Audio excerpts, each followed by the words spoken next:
some work on my computer. I was working on writing a plan using a DRO. What's that? You don't know what a DRO is? You've come to the right place. Let's talk about DROs.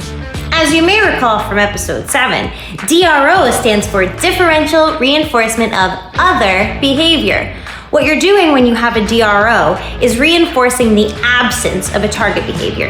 Identify the target behavior, put your plan together, and then reinforce the absence of a target behavior for a specified amount of time. Let's say you work with a learner who engages in nail biting. Ew, yucky, infections, no good. It's decided that nail biting is going to be targeted for decrease. So we set up our plan. For every interval that passes in which the learner does not engage in nail biting, she receives a reward of some sort, something that's going to reinforce the absence of nail biting. The amount of time that she didn't engage in nail biting, that is when reinforcement occurs, because that is what we want to increase, time without nail biting.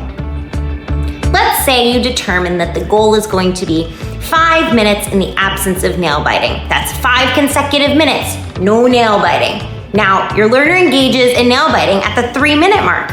You're going to have to stop the timer and restart the interval.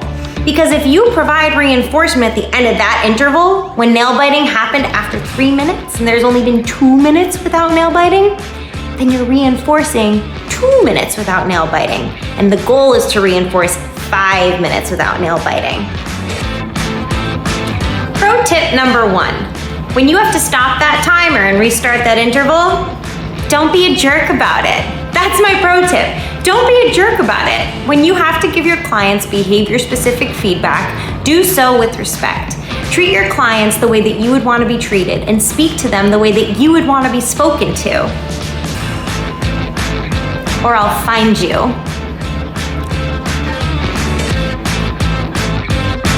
Pro tip number 2.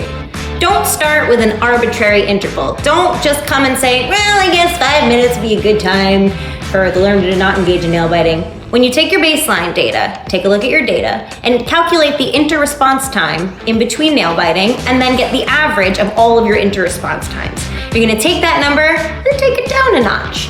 So let's say the average amount of time that your learner goes without nail biting is 3 minutes.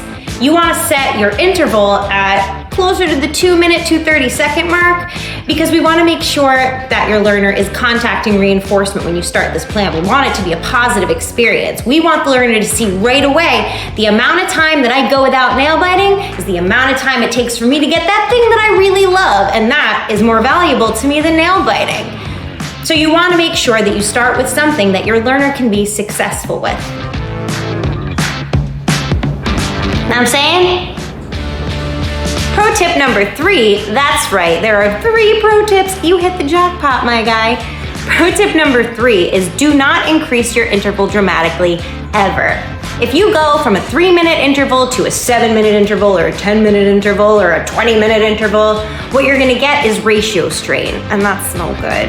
You don't wanna be the BCBA that it's the ratio strain, BCBA, don't talk to her, don't talk to her. Oh, and it's her friend and she nail bites because the ratio strain, Now, if you just watched this video and you're like, but what is inter-response time? What is a ratio strain? That sounds so bad, I don't wanna do it. What is differential reinforcement? Well, then it sounds like you're gonna need to watch the what did she say video in the ABAskills YouTube. And that video is going to just be rapid fire of really relevant terminology. So if you have any suggestions, please leave them in the comments below or send us a direct message. Anybody else see that vein in my forehead? See that? It's not there anymore. It's just when I get excited! Is it there? Well, I hope you have a somewhat better understanding of differential reinforcement than you did before you saw this video. And if you don't, then I have failed you. And I will have trouble sleeping tonight. Tune in next time. We'll see you soon.